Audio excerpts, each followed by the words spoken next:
Este é um audiolivro com narração automática gerada pelo Google. Livro Prosas Bárbaras, por Essa de Queiroz. Introdução. Na primeira fase da vida literária de Essa de Queiroz. 1. Julgaram os editores deste livro ser necessário explicar como ele se escreveu e se denominou. Fui talvez a testemunha mais próxima da redação dos scriptos agora reunidos em volume, e por esse tempo, o amigo mais inseparável do autor. Esta introdução é, pois, uma página da sua biografia. Tento esboçar nela a figura do homem e a do escritor, tais como as conheci, ao formarem-se as criações deste livro, as circunstâncias e os espíritos que influenciaram a aliás extraordinária originalidade do gênio dessa de Queiroz. Quando nos encontramos já estavam publicados alguns dos seus folhetins na Gazeta de Portugal, que foi fundada por Antônio Augusto Teixeira de Vasconcelos, novembro de 1862, 4 anos antes da aparição do primeiro deles, e terminou, janeiro de 1868, pouco mais de um ano depois da publicação do último, sendo, em rivalidade com a Revolução de Setembro dirigida por Rodrigues Sampaio, o mais brilhante periódico do tempo. A Gazeta de Portugal publicava, além das do seu fundador, frequentes produções de Antônio Feliciano de Castilho, José Castilho, Mendes Leal, Rebelo da Silva, Camilo Castelo Branco, Júlio César Machado, Tomás Ribeiro, Zacarias Daça, Graça Barreto, Silveira da Mota, Cunha Rivara, quase todos os consagrados de então. Os novos que a HI escreviam ficavam por este facto, para logo consagrados. Aí primeiro apareceram no folhetim triunfalmente Mateus de Magalhães, Pinheiro Chagas, Osório de Vasconcelos e Xavier da Cunha, Olímpio de Freitas. Todos estes escritores se continuavam uns aos outros, sem contrastes nem revoluções, apenas levemente, desenvolvendo fórmulas aceites e classificadas pelos aplausos de um público hereditariamente satisfeito. Em 1866 a Gazeta de Portugal entrara porém em decadência, começava a viver de expediente. Desde dezembro de 1865, diminuiu o formato. A 14 de julho de 1866, José da Silva Mendes Leal, poeta, dramaturgo, romancista, historiador, estadista, orador, diplomata, para muitos, o mestre, legítimo sucessor de Almeida Garrett, despedira-se da direção literária que até então pelo menos nominalmente exercera. Os colaboradores literários mais assíduos, mais legitimamente representantes do gosto geral, eram já então, no folhetim da Gazeta de Portugal, Santos Nazarete e Luís Quirino Chaves. Por essa época Teixeira de Vasconcelos publicou a H e o seu romance A Ermida de Castromino, seguido, desde os primeiros dias de 1866, por O Diamante do Comendador do Visconde Ponson do Terrail. Repentinamente, em março de 1866, começaram a aparecer uns folhetins assignados Essa de Queiroz. Ninguém conhecia a pessoa designada por estes apelidos, que por algum tempo, se supôs serem um pseudônimo. Os folhetins de Essa de Queiroz foram todavia notados, mas como novidade extravagante e burlesca. Geral hilaridade os acolheu desde a redação da Gazeta de Portugal, até aos centros intelectuais reconhecidos do país, e até a parte mais grave, culta e influente do público. Para este uma ou outra frase os arrumou logo no que então se chamava a Escola Coimbra, centro literário e filosófico dedicado, como se supunha, a escrever por modo sistematicamente ininteligível. Citavam-se por modelos de cômico inconsciente as cenas, as imagens, os epitetos desses folhetins, lidos em voz alta entre gargalhadas no Café Martinho, nas livrarias Silva e Rodrigues, no Grêmio Literário, nos salões poéticos e políticos e noutros centros representativos do tempo. O Severo dos Anjos, principal e celebre noticiarista da Gazeta de Portugal, entalando o monóculo ao canto do olho direito, inventava cotidianamente sobre o Eça de Queiroz e os seus folhetins, epigramas em geral adotados, e o Teixeira de Vasconcelos, exagerando com intenção cômica, o seu natural gaguejar concluía: tem muito talento este rapaz, mas é pena que residisse em Coimbra, que seja inteiramente doido, que haja nos seus contos sempre dois cadáveres amando-se num banco do Rócio, e que vá em francês. Pouco tempo depois de publicado o último desses folhetins, em dezembro de 1867, já ninguém pensava no autor deles. Que importava ao Café Martinho, ao Grêmio suposto literário e aos círculos políticos a aparição de um novo escritor com um novo estilo? Era ministro não sei quem, discutia-se no parlamento, não sei que, os negócios iam andando, os namoricos e a maledicência seguiam o seu curso, a arte serena e comedida não sacudia os que dormitavam. E nada mais era de interesse em Portugal, para as classes cultas. 2. Eu era por 1867, estudante em Lisboa e muito novo. Por circunstâncias que é inútil mencionar, frequentava a redação da Gazeta de Portugal, no N26 da Travessa da Parreirinha, perto do Teatro de S. Carlos. Uma noite junto da mesa onde escrevia o Severo, vi uma figura muito magra, muito esguia, muito encurvada, de pescoço muito alto, cabeça pequena e aguda. Esta figura mostrava-se inteiramente desenhada a preto intenso e amarelo desmaiado. Cobria uma sobrecasaca preta abotoada até a barba, uma gravata alta e preta, umas calças pretas. Tinha as faces lívidas e magricimas, o cabelo corredio muito preto, do qual se destacava uma madeixa triangular ondulante na testa pálida que parecia estreita, sobre olhos cobertos por lunetas fumadas de aros muito grossos e muito negros. Um bigode farto e também muito preto, caía aos lados da boca grande e entreaberta. As mãos longas de dedos muito finos cor de marfim velho na extremidade de dois magros e longuíssimos braços, faziam gestos desusados com uma badine muito delgada e um chapéu de copa alta e cônica, mas de feltro baço, como os chapéus do século XVI que se vêem nos retratos do Duque d'Alba, de Filipe I de Espanha, ou de Henrique III de França. Era o Eça de Queiroz. Contava o quer que fosse a um tempo trágico e cômico nervosamente, dando a espaços gargalhadas, ricanementes como se diria em francês, curtas e sinistras. O Severo de monóculo fincado no olho direito, a larga máscara gorda, amarela e irônica, muito dilatada, escutava-o, rindo em notas agudas. Saí nessa noite do escritório da Gazeta de Portugal com o Eça de Queiroz, jantamos e passamos a noite juntos, e desde então por anos não nos separamos quase. O Eça de Queiroz terminará em 1866 o curso de Direito na Universidade de Coimbra, e viera para Lisboa onde seu pai era magistrado. Por tradições de família e como consequência natural dos seus estudos, deveria seguir ele também a magistratura official, ou pelo menos fazer-se advogado. Suponho que neste intuito frequentou algum tempo um escritório em Lisboa.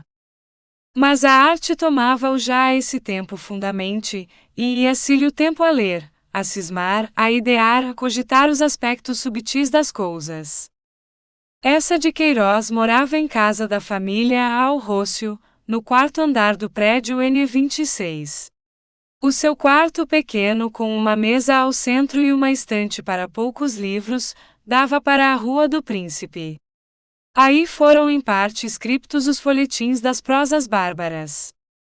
3. Havíamos nos criado um mundo como que a parte da realidade. Quando por algum tempo nos separávamos durante o dia, reuníamos-nos logo às horas de jantar ou depois, num qualquer restaurante pouco frequentado, cerca da rua larga de S. Roque ou do Chiado. A sobremesa ou café abria-nos as regiões visionárias em que vivíamos.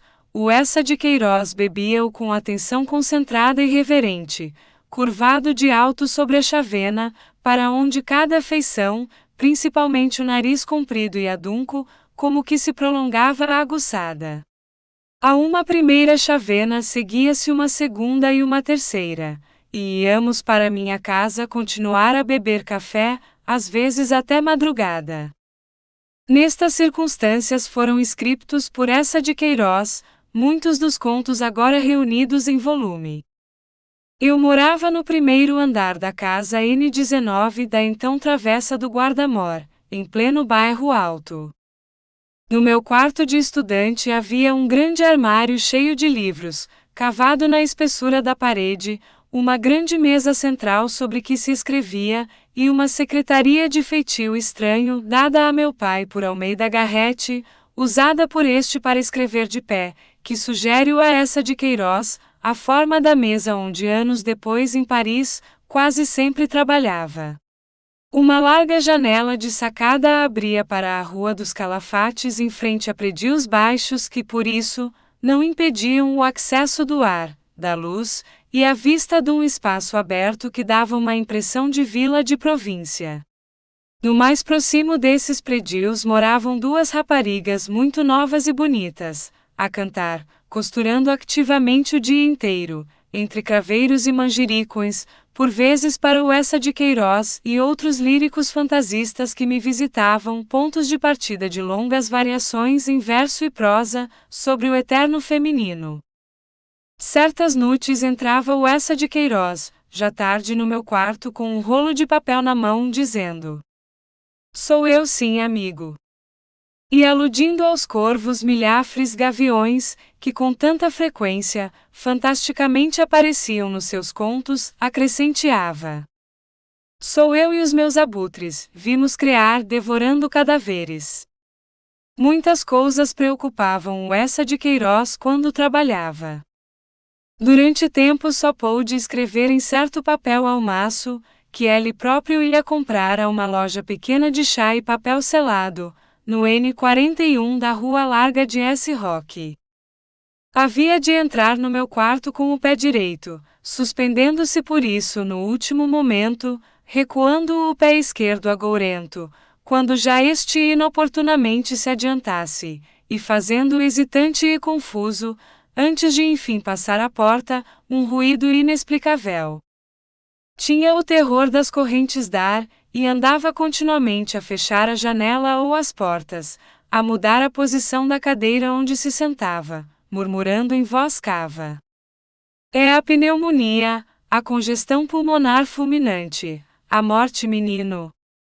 A luz do candeeiro de petróleo que eu usava, feria-lhe a vista, de modo que, a fim de a concentrar sobre o papel em que escrevia, ou sobre o livro em leitura, prolongava do seu lado o abate-jour com longas tiras de papel.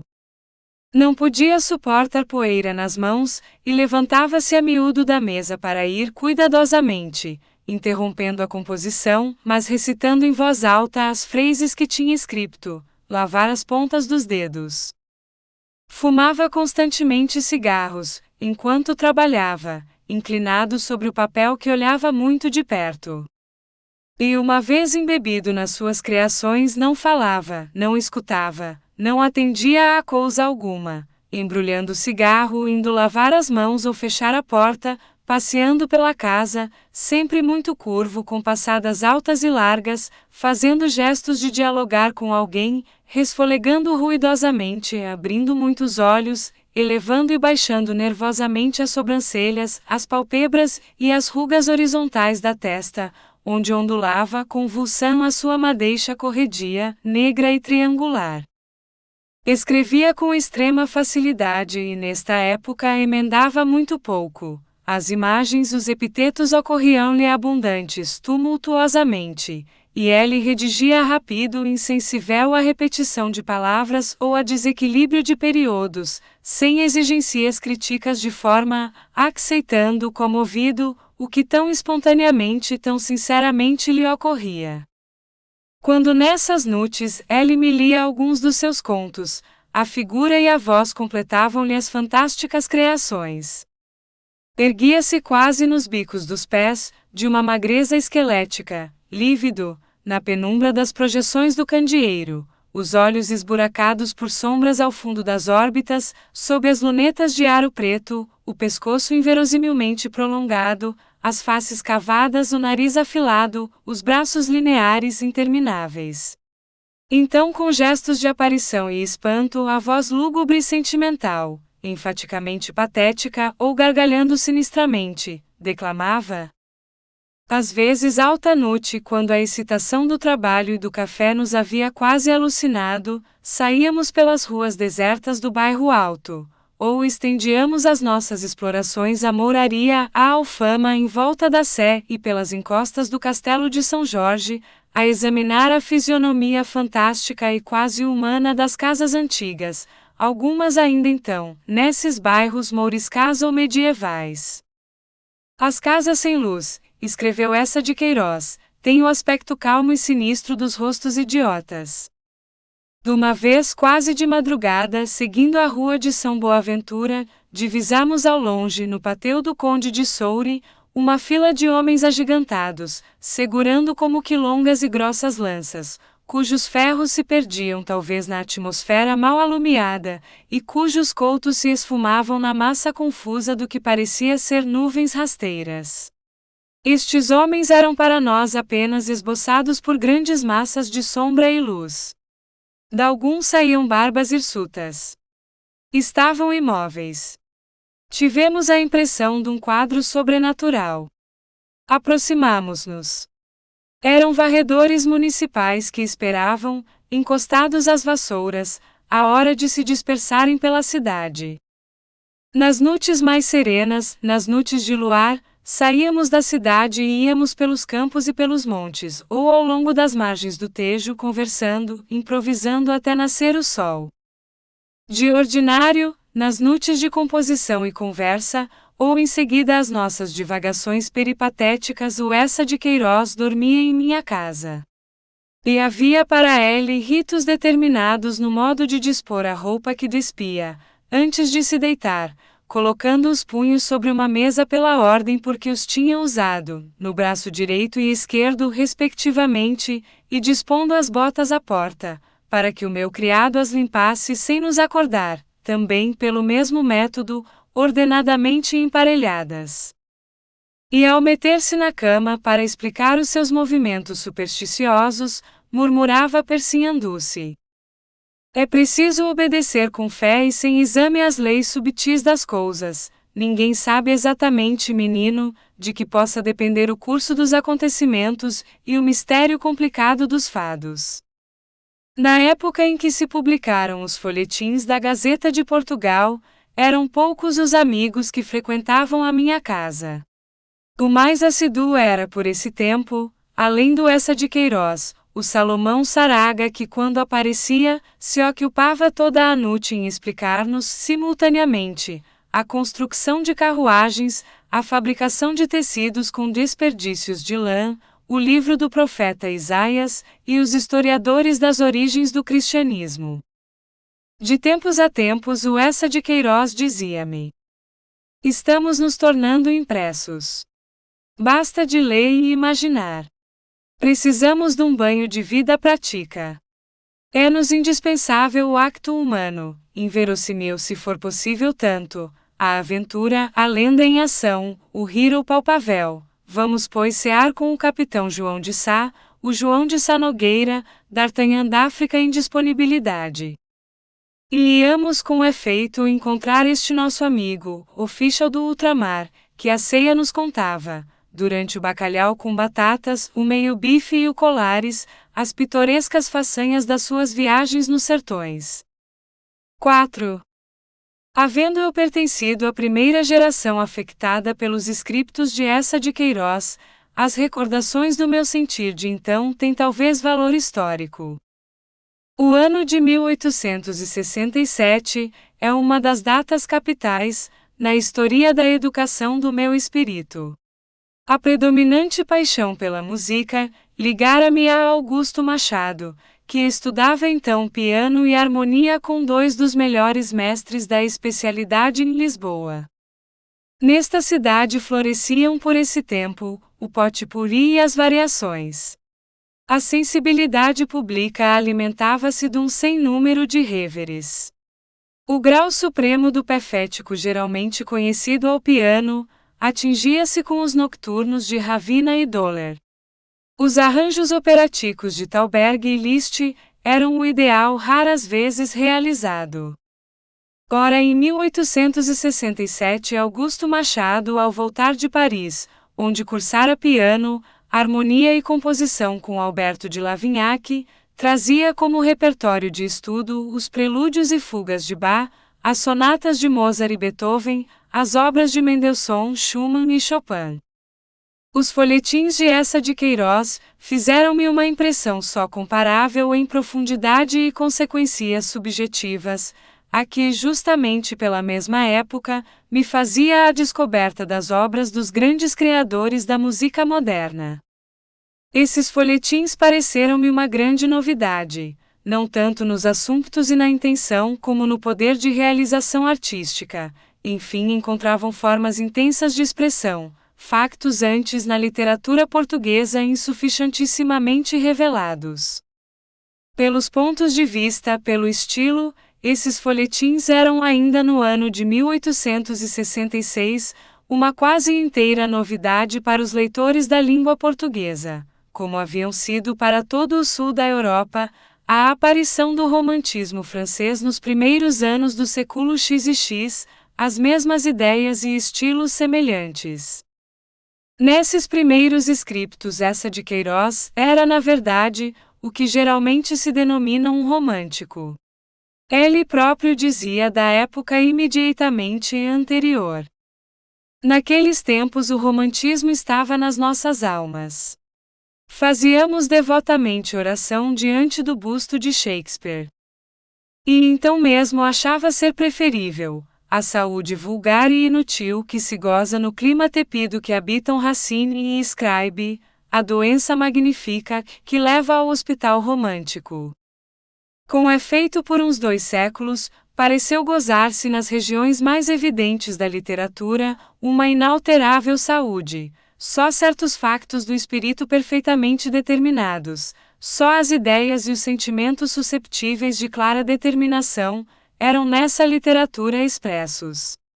Os meios de expressão usados, os vocábulos e os seus grupamentos, os gêneros literários, tudo parecia claramente, definitivamente assente segundo normas antigas, e por isso venerandas num sistema de simetria, de equilíbrio, de ordem e aplicável sem hesitações, com o mínimo esforço na mais segura tranquilidade.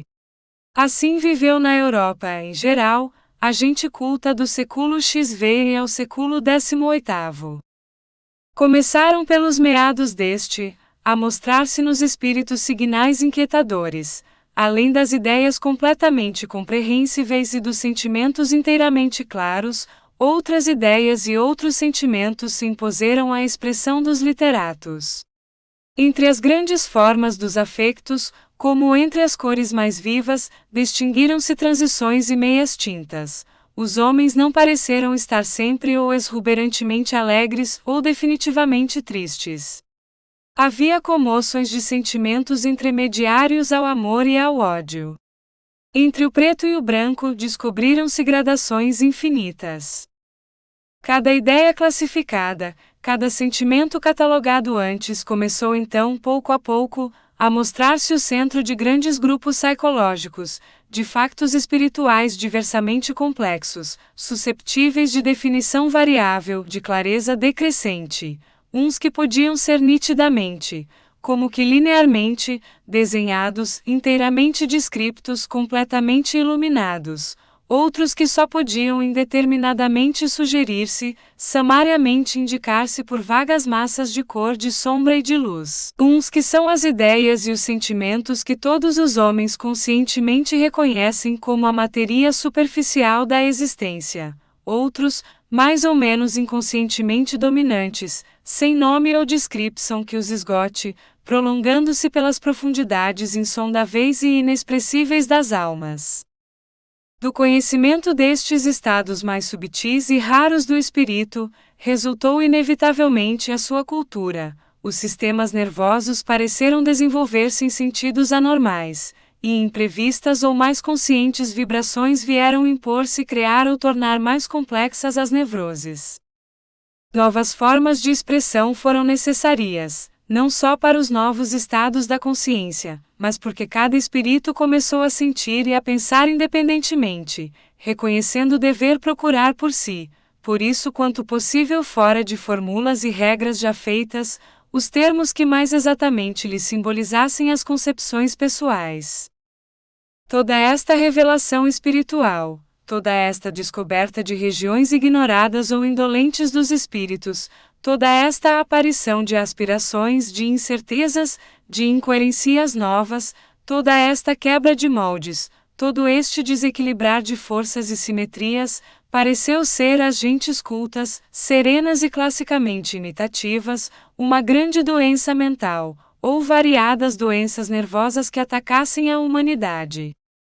A este estado dos espíritos e da literatura deu-se, como é sabido, o nome de romantismo, facto estético, ainda hoje em busca de suficiente definição, mas que, pelo que deixo explicado, me parece poder essencialmente definir-se como a procura direta de formas de expressão para todos os sentimentos e todas as ideias, por isso, para as mais íntimas ideias e os mais vagos sentimentos do espírito humano.